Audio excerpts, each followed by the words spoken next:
नमस्कार, आप जुड़ चुके हैं वॉइस ऑफ एमपी से और मैं हूं अब्दुल अली ईरानी।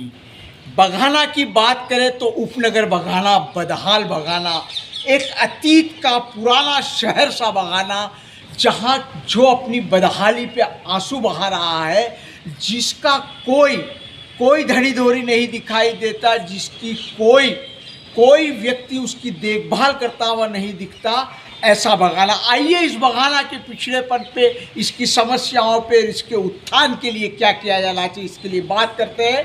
मेरे साथ मौजूद है कमल गोयल साहब। सर, स्वागत है वॉइस ऑफ एमपी में आपका। सबसे पहले तो मैं वॉइस ऑफ एमपी का धन्यवाद देता हूँ कि जो मुझ जैसे छोटे से कार्यकर्ता को जो बघाने का परसों तक हम वहाँ रहे और वहाँ देखा, उसके लिए आपने मुझे चुना, इसके लिए मैं वॉइस ऑफ एमपी को धन्यवाद देता हूँ।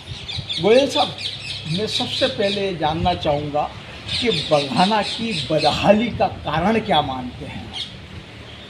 सबसे बड़ी बात यह है सर, बघाना किसी ज़माने में बघाना में ही मंडी थी और बघाना के अंदर 3-3 दिन थी, मतलब आपका जिसे कहते हैं इतना कपास आता था और वहाँ पर इतना क्राउड था जिसे कहते हैं, तो और क्या बिजनेस था, सब बड़े बड़े व्यापारी वहाँ रहते थे। अब जैसे मंडी को जो है वो स्टेशन रोड के वहाँ गई, उसके बाद धीरे धीरे जो है 3-4 मील बंद हो गई और वहाँ पर जो सांप्रदायिक जो तनाव अब उसके बाद चालू होने लगा और लोगों को में वैमनस्यता फैलने लगी। तब से ये जो है वहाँ पर वो गड्ढे में जाता रहा। वहाँ पे कोई किसी तरह का कोई डेवलपमेंट इसलिए नहीं हो पाया, पहले तो वहाँ कांग्रेस की अच्छी पकड़ थी, तो क्योंकि वहाँ सब लोग मिलजुल के रहा करते थे, लेकिन जो वातावरण बदलना है, उस वातावरण से वहाँ पे जो है स्थिति बड़ी नाजुक हो गई। सर, ऐसी कौन सी बातों आपको लगती है, क्या ऐसी समस्याएं हैं जिसको बघाना जिसके से पिछड़ गया और बघाना एकदम डेवलप ही नहीं हो पाया? वहाँ कोई इंडस्ट्री नहीं है, कोई वहाँ लीडरशिप नहीं है। सबसे बड़ी बात, वहाँ लीडर पहले किसी ज़माने में शिवदयाल महाशय जो हमारे पिता दादाजी थे, स्वतंत्रता सेनानी थे, बंशीलाल नडी, हजारीलाल जी मित्तल, मतलब ऐसे बड़े बड़े कांग्रेस के नेता थे, जिससे कांग्रेस की वजह से वहाँ पे वाचनालय जैसा जो पूरे शायद उस ज़माने में तो मंदसौर और नीमच में भी इतना बढ़िया वाचनालय नहीं, गांधी वाचनालय।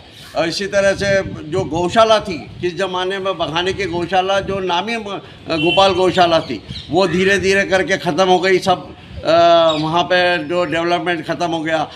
आज एक व्यास बाल मंदिर था, वो हमारे ब्रजेश जी सक्सेना चलाते हैं, लेकिन अभी जो नई जनरेशन नया वो हो गया, उससे वो बाल मंदिर का भी थोड़ा सा वो कम हो गया है। तो अब क्या कर सकते हैं, क्योंकि जब तक आपके बघाने के अंदर लीडरशिप डेवलप नहीं होगी, तब तक बघाने का सुधार नहीं हो सकता। वहाँ की सड़कें वैसी की वैसी है, वहाँ की गलियाँ वैसी की वैसी है। लोधा बस्ती देख लो, गोपाल बस्ती देख लो, आप कोई सी भी बस्ती में निकल जाओ, आप पुराने ज़माने के घर दिखेंगे, पुराने ज़माने के लोग दिखेंगे और ऐसा लगेगा कि यार यहाँ हम किसी नीमच में नहीं रह के किसी गाँव में आ गए। बेतरतीब बस्तियाँ हैं, शिक्षा के मामले में पिछड़ा हुआ है, स्वास्थ्य की बात करें तो पिछड़ा हुआ है। किसी ज़माने में बघाने में व्यास बाल मंदिर में छावनी से, नीमच सिटी से, तांगे में जो है बच्चे आते थे, वहाँ वो बाल मंदिर का इतना अच्छा एजुकेशन था कि बस पूछो मत। अब आज की तारीख के अंदर वहाँ जो है कोई गवर्नमेंट स्कूल भी जो कन्याशाला है या मिडिल स्कूल है जो मूलचंद चौधरी के नाम से, उनकी हालत देख के ऐसा लगता है कि यार बघाने में हो क्या रहा है। कोई अपने बच्चों छोटे जगह जगह ऐसे स्कूलें बन गई है जो वो सिर्फ पैसा कमाने का घर बने हुए हैं। आवागमन की सुविधाओं का भी ज़बरदस्त अभाव है, खास करके ओवरब्रिज की वजह से। क्या कहेंगे आप? बघाने की आबादी अप्रॉक्सीमेट 25,000 के आसपास होगी या उससे ज़्यादा भी हो सकती है, उससे ज़्यादा भी हो सकती है। पर वहाँ हालात ये है कि पहले लोको शेड था, रेलवे का बड़ा केंद्र था, तो जो है वो अच्छे वहाँ पे कर्मचारी थे और उन कर्मचारियों को रह के वहाँ पे जो है अच्छा वातावरण था, व्यापार था। वो कर्मचारी सारा वहाँ खरीदी करते थे और वहाँ का डेवलपमेंट होता था। लेकिन वहाँ से लोको शेड भी चला गया और लोको शेड जाने से और फिर मंडी भी चली गई। मंडी अब दूर चली गई तो वहाँ से व्यापारी भी सारे सब हट गए, सब दूर दूर जाने लग गए। तो अब वो धीरे धीरे वहाँ गड्ढे में चला गया। और सबसे बड़ी बात है कि वहाँ लोकल लीडरशिप नहीं है, ना बीजेपी की ना कांग्रेस की। सर, जो लीडरशिप है, चाहे विधायकों की बात करें, जिन भी पार्टियों के रहे हो, चाहे नगर पालिका अध्यक्ष की बात करें, जनप्रतिनिधि की बात करें, पार्षद तक की बात करें, तो क्या आप मानते हैं कि इन लोगों ने जिस तरह का पेन लेना चाहिए था, जिस तरह का इनिशिएटिव लिया जाना चाहिए था, वो नहीं लिया, जिसकी वजह से पिछड़ गया?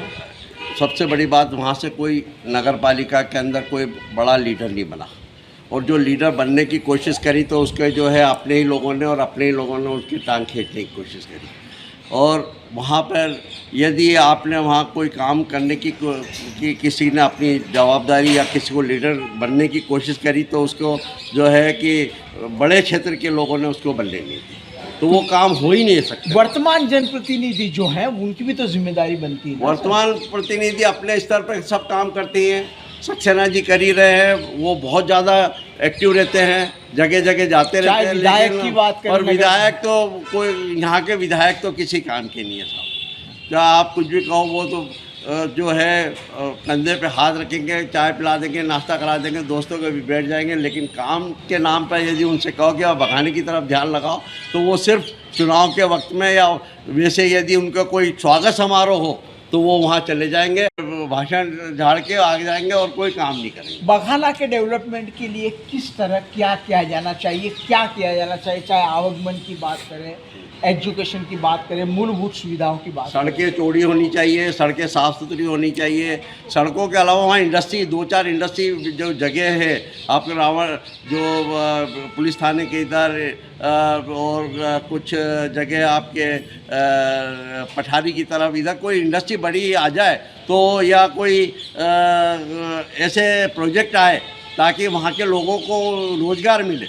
और रोज़गार मिलने से क्या होगा कि वहाँ लोग बाग रुकने लगेंगे। वहाँ गरीब बस्तियाँ बहुत है, उस गरीब बस्ती के अंदर ना तो एजुकेशन है ना कुछ है, तो वो जाते हैं मंडी के अंदर ही काम करते हैं। ज़्यादातर गाड़ी वाले हैं, हम्माल है, इस टाइप के लोग हैं। उनको जब तक एजुकेशन और इंडस्ट्री नहीं होगी तब तक वो वहाँ पे डेवलपमेंट नहीं होगा। स्वास्थ्य के मामले में भी सबसे छावनी आना पड़ता है यहाँ पर।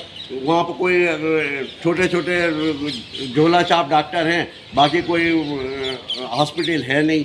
यदि रात बिरात कुछ का हो जाए तो उसको तुरंत भाग के छावनी की तरफ आना पड़ता है। वहाँ पे भी कोई हॉस्पिटल एक जो है वो गवर्नमेंट का छोटा मोटा हॉस्पिटल है, और कुछ जनसेवा समिति चलाती है, वो भी कोई कभी डॉक्टर आते हैं कभी नहीं आते हैं। जनता को किस तरह की अवेयरनेस क्या जनता में किस तरह? जनता में अवेयरनेस तो साहब जब तक आप लोकल लीडरशिप नहीं डेवलप करेंगे और तब तक वो जनता को कुछ लाभ होने वाला नहीं है। और जनता जो है पिछलग्गू है बघाने की। जो एक लीडर कोई आ गया तो वो उसी पार्टी की तरफ चल जाएगी, एक तरफ कोई दूसरा लीडर आ गया तो वो उसकी तरफ चल जाएगी। लेकिन वो उसे बात नहीं करेंगे कि भाई हमको यहाँ ये चाहिए, वो बात नहीं करेंगे। चुनाव के वक्त के अंदर वो पीछे जिंदाबाद मुर्दाबाद के नारे लगाने आ जाते हैं बस। बड़ी बेबाकी के साथ कमल गोयल साहब ने अपनी बात को रखा और उन्होंने कहा कि बघाना की बदहाली के पीछे सबसे बड़ी जिम्मेदार जो चीज़ है वो है लीडरशिप, और लीडरशिप की वजह से बघाना पिछड़ गया। साथ ही साथ उन्होंने ये भी बात उठाई कि जनता में अवेयरनेस की कमी है, और उन्होंने साफ तौर पे कहा कि इन उदासीनताओं के चलते बघाना एक बहुत ही पिछड़ा हुआ एक गांव जैसा लगता है, जबकि वो नीमच कैंट का सटा हुआ और नीमच का एक हिस्सा है, आधुनिक नीमच का हिस्सा है। उन्होंने ये भी कहा कि इसके लिए आवश्यक है कि जो जनप्रतिनिधि है, जो जिम्मेदार लोग हैं, वो इसकी ओर आवश्यक ध्यान दें। वॉइस ऑफ एमपी के लिए मेरे सहयोगी पवन राव शिंदे के साथ अब्दुल अली ईरानी।